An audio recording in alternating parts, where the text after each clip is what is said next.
नाम की जो गाय है, उस बहुला गाय का विग्रह आज भी वहां विराजमान है और इस बहुला वन की कथा पद्म पुराण में आई है।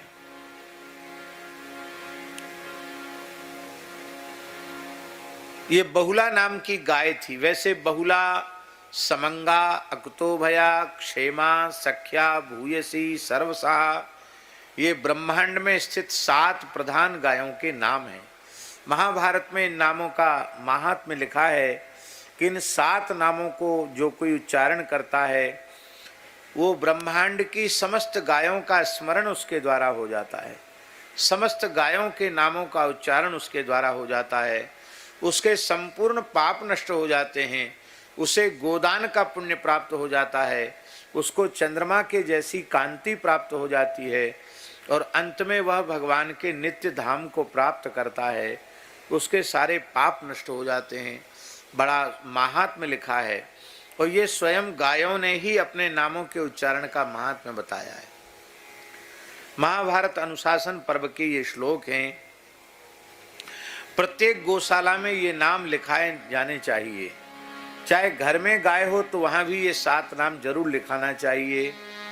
बहुले समंगे यकुतो भये च, क्षेमे च सख्ये वही भूयसी च, यथा पुरा ब्रह्मपुरे सवत्सा, शतक्रतोर्वज्रधरस्य यज्ञे, भूयश्च या विष्णुपदे स्थिताया, विभावसोश्चापि पथे स्थिताया, देवास्य सर्वैः सह नारदेन प्रकुर्वते सर्वसहेति नाम, मंत्रेणैते नाभिवन्देति यो वै, विमुच्यते पाप कृतेन कर्मणा, लोकानवाप्नोति पुरंदरस्य गवां फलं चंद्रमसोदितिं च, एतं हि मंत्रं त्रिदशाभिजुष्टं पठेत्तु यः पर्वसु गोष्ठमध्ये, न तस्य पापं न भयं न शोकं, सहस्रनेत्रस्य च याति लोकम्। ये श्लोक है महाभारत के। एतं हि मंत्रं त्रिदशाभिजुष्टं पठेत्तु यः पर्वसु गोष्ठ मध्ये। इन नामों का उच्चारण गोष्ठ में प्रवेश करके करना चाहिए। उनमें ब्रह्मलोक में अवस्थित जो गाय है उसका नाम है बहुला। आप लोग इन पवित्र नामों का उच्चारण कर लें।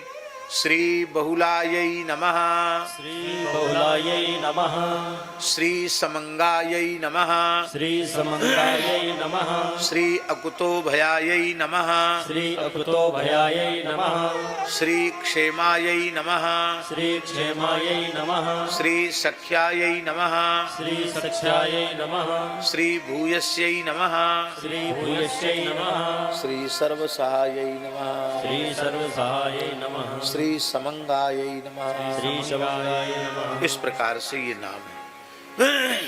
तो बहुला नाम की गाय की कथा पद्म पुराण में आई है। एक बार ये बहुला नाम की गाय, ये ब्रज की ही घटना है, अपने झुंड से, गायों के समूह से बिछुड़ करके और एक सघन वन में पहुंच गई। वहां एकाकी गाय को देख करके सिंह ने गर्जना की और सिंह झपट्टा मार करके खाने के लिए दौड़ा। तो उस बहुला गाय ने कहा कि हे वनराज, अभी हमारा बछड़ा तृण चरना नहीं जानता है, अभी बहुत छोटा है, मेरा दुग्ध ही उसका आहार है, तृण खाना नहीं जानता है, और तुम मुझे खा जाओगे तो मेरे पुत्र बछड़े का पोषण कैसे होगा। गोष्ठ की और गायें पता नहीं मेरे बछड़े को पोषित करेंगी कि नहीं करेंगी,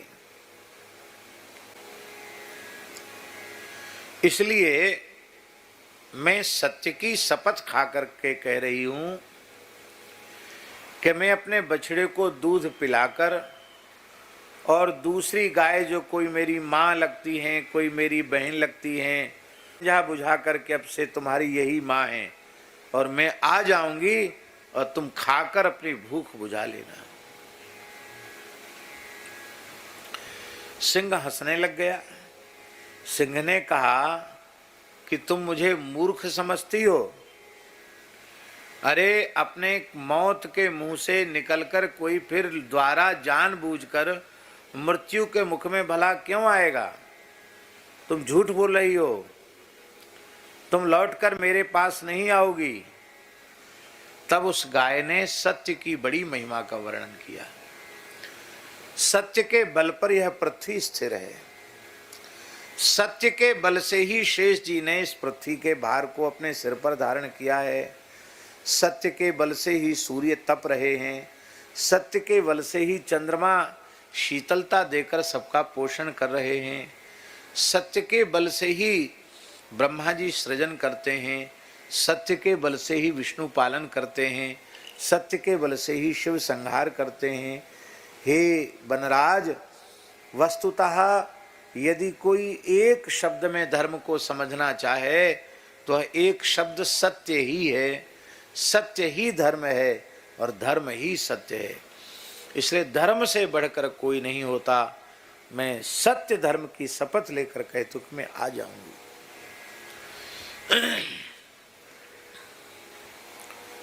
शेर ने कहा कि तुम आओ चाहे मत आओ, हमें तो अभी भी भरोसा नहीं कि तुम आ जाओगी, लेकिन तुम्हारा सत्संग हमें बहुत अच्छा लगा। तुमने बहुत अच्छी अच्छी बातें हमको सुनाई, इससे हमको बहुत अच्छा लगा। मैं यहीं तुम्हारी प्रतीक्षा करूंगा और तुम जाओ अपने बछड़े को दूध पिला के आओ। बहुला गाय गोष्ठ में गई। बछड़ा रवा रहा था, डकरा रहा था, नेत्रों से आंसू बहा रहा था कि सबकी माँ आ गई, मेरी माँ क्यों नहीं आई है। रो रहा था बेचारा बछड़ा। गाय ने हुंकारी भरी, बछड़े को चाटा और बछड़े से कहा कि तुम अब प्रसन्न होकर दूध पियो और विश्राम करो। उस बछड़े ने अपनी माँ की ओर देखा, बोली माँ तुम रो क्यों रही हो?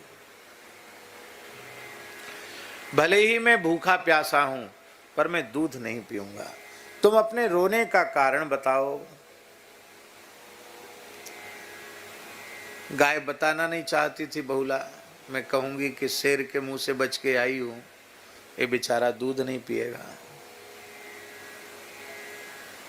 पर उसने भी शपथ दिवा दी अपनी मां को। जब मां को शपथ दिवा दी तो उसने कहा कि बेटा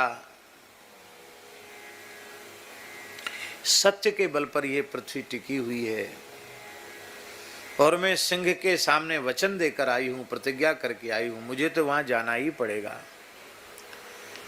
और तुम्हारी मौसियां हैं, मौसी जानते हो ना, मेरी बहनें, वो तुम्हारा प्रेम से पालन करेंगी। तुम उनके प्रति कभी अपराध नहीं करना, मालिक के प्रति भी कभी अपराध नहीं करना, जो हमारा पालक पोषक है। बहुत समझाया। बछड़े ने कहा मैं भी दूध नहीं पीऊंगा। क्यों? मेरी माँ मरने वाली है, अब मैं दूध पीऊंगा, मैं भी तुम्हारे साथ मरूंगा। अरे बेटा तुम यहीं रहो। दूसरी गायों ने भी उसको समझाया, अरे भाई ऐसी घटना घट गई तो क्या है, प्राण बच जाएंगे तो जो झूठ बोल लिया गया है उसका प्रायश्चित हो जाएगा। तो उस गाय ने क्या कहा महाराज जी, बहुला गाय ने कहा कि शरीर अनित्य है पर सत्य नित्य है। बुद्धिमान व्यक्ति का कर्तव्य है अनित्य की उपेक्षा करके नित्य की रक्षा करे। मैं आज झूठ बोलकर अपने प्राण बचा लूंगी तो क्या मुझे कभी प्राण त्यागने नहीं पड़ेंगे? यदि सत्य के लिए प्राण दूंगी तो मुझे सत्य लोक की प्राप्ति होगी। इसलिए मैं झूठ नहीं बोल सकती, मैं वचन दे करके आई हूँ। तब दूसरी गायों ने उसकी निष्ठा की प्रशंसा की और कहा कि कोई तुम चिंता मत करो, तुम्हारे अब तक तो तुम अकेली इस बछड़े की माँ थी, अब गोष्ठ में जितनी ब्याई हुई गैया हैं सबका ये पुत्र है, सब ध्यान रखेंगे। लेकिन बछड़ा कब मानने वाला था। बछड़ा आगे आगे चल पड़ा अपनी माँ के, फुदकता हुआ बछड़ा आगे आगे चल पड़ा और उसने कहा कि सिंह पीछे तुम्हें खाएगा, पहले मुझे खाएगा, क्योंकि मैं तुम्हारे बिना जीवित नहीं रह सकता। एक लोक कथा और है, न निर्मूला जनश्रुति। जनश्रुति ना परंपरा से प्राप्त कथाएं, वो भी निर्मूल नहीं होती हैं। उसमें यह भी वर्णन आता है कि बछड़े ने सिंह को मामा कह दिया। क्या कह दिया? बछड़े ने क्या कहा सिंह को? मामा। मामा जानते हो ना, मातुल। बक्सर वाले मामा जी एक बहुत अच्छी बात कहते थे। वो कहते थे माँ में तो एक माँ होता है और मामा में डबल माँ होता है।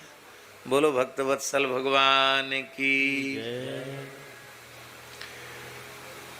एक बार उनका वक्तव्य हो रहा था, प्रवचन बहुत बढ़िया बोलते थे बक्सर वाले मामा जी। तो एक VHU जो काशी हिंदू विश्वविद्यालय है, उसके एक प्रोफेसर ने पूछा, मामा जी आपकी शैक्षणिक योग्यता क्या है? तो मामा जी बोले डबल MA। क्या कहा? किस विषय में डबल MA किया? तो हंसने लगे, बोले हमको आप मामा जी बोल रहे हो तो MA डबल MA हो गया कि नहीं हो गया? MA मामा हुआ ना, तो डबल MA हो गया। कहे हम डबल MA, यद्यपि वो उस जमाने के बहुत पढ़े लिखे थे, कॉलेज तक पढ़े हुए थे और सरकारी सर्विस भी उनकी लग गई थी, पर भजन कीर्तन का ऐसा आवेश था कि सब छोड़ करके वे भजन में लग गए। बड़ा अद्भुत उनका जीवन चरित्र था। तो मामा कह दिया। मामा शब्द बड़ा प्यारा शब्द है। जब उसने मामा कह दिया तो सिंह की आंख भर आई। बोले मामा चाहे जितना दुष्ट हो, भांजे को खा नहीं सकता। तुमने हमको अपना मामा कह दिया तो तुम मेरे भांजे हो गए। भांजे को मैं भला क्यों खाऊंगा?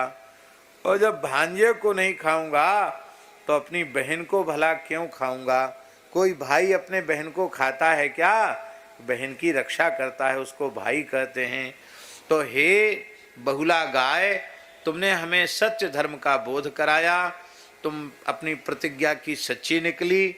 मैं तुमको छोड़ता हूँ और इस बछड़े को भी छोड़ता हूँ। उसी समय मूर्तिमान सत्य प्रकट हो गया। आकाश से पुष्पों की वर्षा होने लगी और बहुला गाय और बछड़ा और सिंह तीनों विमान में बैठकर वैकुंठ गए सत्य के प्रभाव से। ऐसा पद्म पुराण में वर्णित है। तो जहां ये घटना घटी वहां देवताओं ने बहुला गाय की प्रतिमा की स्थापना की। आपने दर्शन किया ना बहुला गाय का? बहुला वन है। बहुला वन में आज भी 84 कोस की परिक्रमा करने वाले लोग बहुला वन में जाकर के गाय की प्रतिमा का दर्शन करते हैं। वहां बहुला वन में कृष्ण मंदिर है। मथुरा से लगभग 8 कोस की दूरी पर है। वाटी और राल ये 2 गांव उसके आसपास में हैं। ये धर्म की बड़ी भारी महिमा है। तो इस गाय ने धर्म का त्याग नहीं किया, प्राणों को न्यौछावर करने के लिए तैयार हो गई बहुला गाय, पर अपना धर्म नहीं छोड़ा, सत्य धर्म को नहीं छोड़ा। तो उसका परिणाम यह हुआ कि वह तीनों के तीनों वैकुंठ के अधिकारी हो गए। और आज भी बहुला वन में बहुला गाय की लोग जाकर पूजा करते हैं।